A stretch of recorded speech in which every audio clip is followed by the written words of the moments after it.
Assalamu alaikum. So I made a bit of a mistake recently and I want to kind of talk you guys through it because I think there's a lot of learning to be had from this particular episode. So I recently received an email from Nest, who is a pension provider here in the UK, and they said, "Here is your annual statement." And I was like, I don't understand. I don't remember having a pension with Nest. This is very, very strange. But great news, I guess. I might have a pocket of money that I didn't even know about. So just to make it clear, we are talking about the workplace pension. This is not the government or the state pension. We're talking about the workplace pension, which you can genuinely access a little bit earlier than when you might get the state pension, usually 10 years earlier. And there's lots of benefits to it, and we'll talk through some of those benefits. But I want to talk through some of the more powerful stuff, which is number one, it's not going to be Sharia compliant. So I'm going to show you how I'm going to change it into a Sharia compliant option. And then a few other things regarding fees and some other fiddly bits to be aware of when it comes to your pension. Now, as you can imagine, obviously I got quite excited. I was like, okay, I didn't know I had a pension. How much is it worth? Am I going to be a millionaire? I'll show you the exact number in just a moment. So here we go. Let's jump straight into it. And 3, 2, 1. Yeah, super, super, super disappointing. I have £100 in there. So it's effectively worthless, but it is, it's £100. And hopefully this will still grow a little bit over the course of the next 30 years or whatever it is. So let's try and work through this and understand what is actually going on with the pension. And let's look at some details because I think most employees in the UK, if you're a Muslim, will have or face this issue within their lifetime.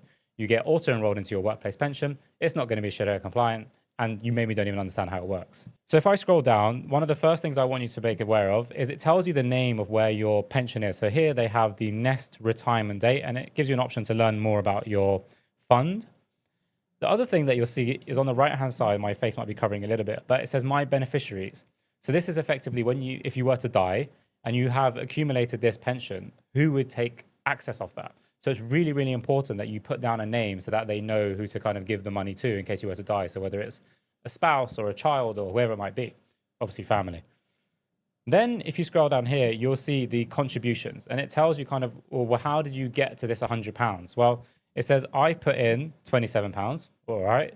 My employer put in £22, and then I got some tax relief. So that in total brought us to £56. That £56 was then invested, and now it's worth £100. So hopefully you're already starting to see the power of the pension, because if you were to do this every single month and do it over a considerable period of time, you're now talking about quite a powerful product. Yes, please keep me logged in. I want to make a video. Thank you very much. So that's the first thing that I wanted to highlight. Now, first thing you want to do is obviously understand where is the money going.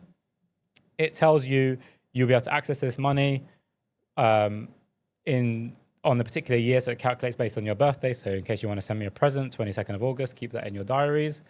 And it says I'll be 68, but generally there is the ability to take it out earlier. So let's learn more about my Nest retirement date fund.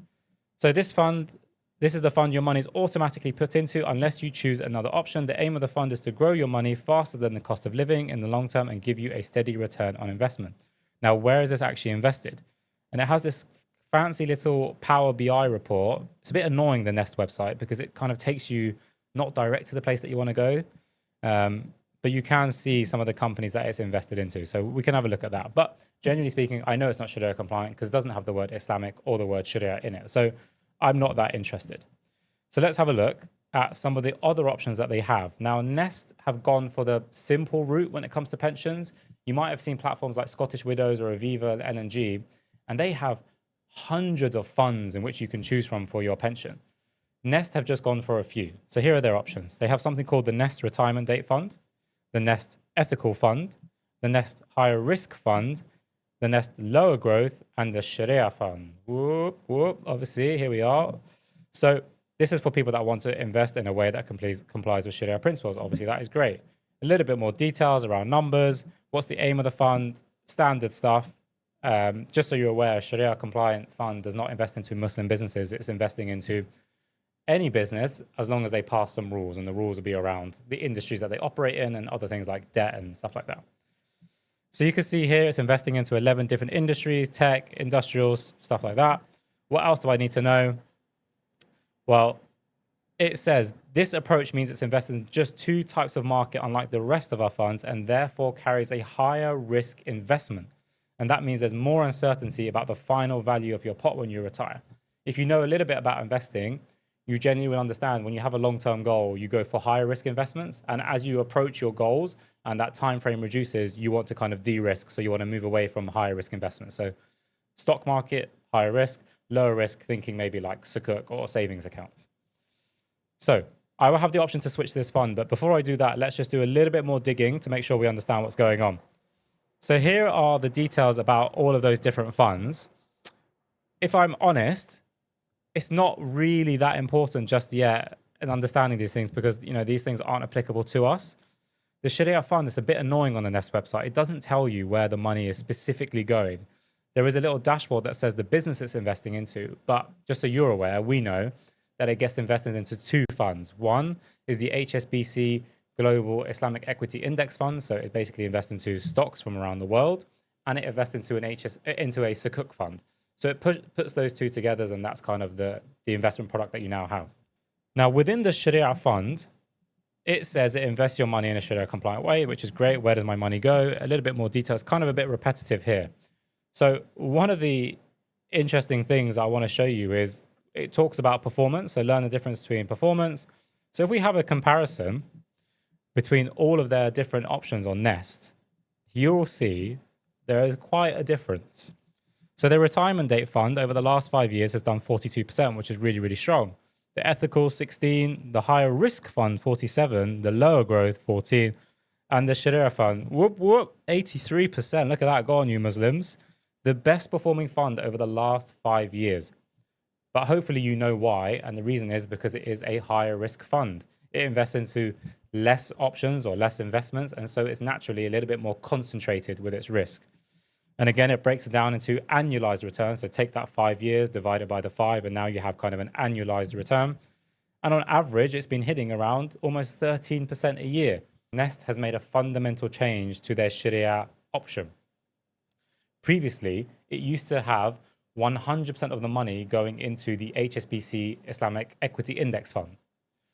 What they have done is they've decided to de-risk it a little bit, and by adding in that Sukuk element. It's a little bit frustrating because as a younger person, if I'm honest, I don't want to be investing into Sukuk in my retirement fund. I want to be going hard in equities because I can't touch the money. I have a long-term horizon. I want to just increase the growth and the compounding. As I approach retirement, yeah, it makes sense. Bring in some Sukuk. But I'm still 30 years away potentially. I don't really want Sukuk. But what they've done is they've gone for this one-size-fits-all. I don't think it's a very good model, if I'm honest. It's not great, but it's what they've done. So now here it's gone down to the total performance since launch, the annual total performance since launch, and then where does it invest? It doesn't really give you much detail. It just says it's Sharia compliant, shares, and then Sukuk, which is the Islamic version of a bond. It then tells you how much money would you have made if you'd put in £1. So if you put in £1 in 2020, you'd have almost £2. You would have almost doubled your money, which is great. All right, so that's kind of the performance. The next thing is the fees. Now the fees, again, they're not so clear in terms of where these fees are. Like I was navigating the site and it wasn't very obvious. So I was Googling because I know what I'm looking for. Generally speaking, when you have a pension, the platform will charge you an annual fee. It's just the default. They have to make their money somehow. It's not the end of the world. But it's important to compare those fees because some platforms charge less than others. And that fee will affect your compound returns. Okay, so make sure you understand that. So check whichever platform you're with. Nest is not cheap. So what they have is two types of fees. And one of those fees I've not really seen before, if I'm honest. So obviously, as all good marketing and salespeople, they lead with the best thing first, which is there are 0 fees for employers and advisors. Great. I'm not an employer and I'm not an advisor, so I don't care about that. I am what is called a member.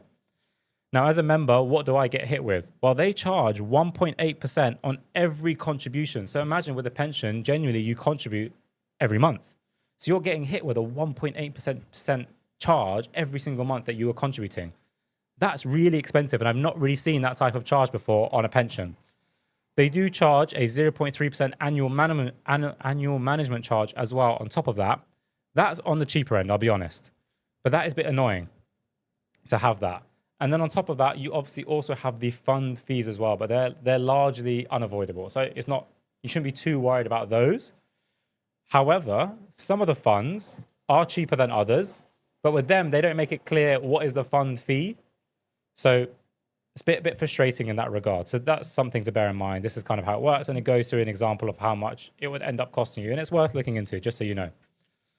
Now, where is the money actually invested? Like I said, they have this clever little Power BI dashboard, and you can click on the different funds and it kind of shows you the industries and the actual business as well. So if I go to the Sharia fund, it will tell you actually all of the businesses that it's genuinely investing into. So it's got all sorts of stuff in here: MasterCard, L'Oreal, Mondelez, which is like Cadbury's, Meta, so Facebook, Microsoft, Nestle. It's not that Nest are picking these companies. It's not that they have chosen to invest in these companies. They effectively have taken an already existing fund, which copies an index, and they're investing into that. I know it's a bit technical, but that's generally the process. So you can see the industries that they're investing into. But if you want to, you can always just look up the two funds that I mentioned that they're investing into. Sorry, there was one thing that I forgot to show you, which was picturing the level of risk for this investment. So what they've done is they've done this nice little chart. Hopefully you can see here. And it's got all the different investment pots mapped out. And you can see the Sharia fund is on the highest level. So just be aware of that. But if you understand investing, you'll understand it's not the end of the world. It's just make sure that, depending on your age and your circumstances, you are happy with that decision. Okay, so let's go back to the switch now. Great, it's giving me a little bit more detail. Next, confirm your switch. Yes, I'm very happy with my switch. I want to remain Muslim. Thank you very much. Confirm your switch. Yes, please confirm again. And now they've received my request. And it's as simple as that. It can take up to 7 working days. Sometimes on your platform, it will say, do you want to switch all previous and upcoming contributions if it's a workplace that you still have? I don't have this workplace anymore, so I'm not going to be adding any further money to it. But you sometimes get the option, or sometimes they'll even ask you, do you want to do a partial switch or a full switch? And again, you need to make that choice. The big question that people end up having is, I didn't realize my pension was haram or invested in a haram way. Now I've switched over to a Sharia-compliant option. What do I do with all those previous haram gains? Unfortunately, that's really a question for scholars. It's not something that I can tackle, but it's best to go and seek advice on that. So that was quite a quick whistle-stop tour on how to kind of change your Sharia-compliant pension. The power of it you saw. I put money in, my workplace puts money in, there's some tax relief, and then there's some investment growth as well. Even with that small amount that I had in there, it's important to try and make sure you keep up to date with these emails. Like, I'm a poor example of this, but it's really good to try and, make sure you are aware of all of these different pots that you have. And then if you want, you might even consider consolidating them, and you might start looking for a cheaper platform to use, because like I showed you, Nest was definitely not the cheapest. Also not great, the fact that they mix in the sukuk. I don't want the sukuk in there, personally speaking. So there's a few things to consider. So I hope that has helped. If you are interested on how the pension fits into your overall investing plan, or if you're not sure about how to start investing, we do teach that regularly. We have a book. We have a kind of very clear course as well going through the program. So if you have any questions, feel free to reach out, and we'll see you on the next one, inshallah. Assalamu alaikum.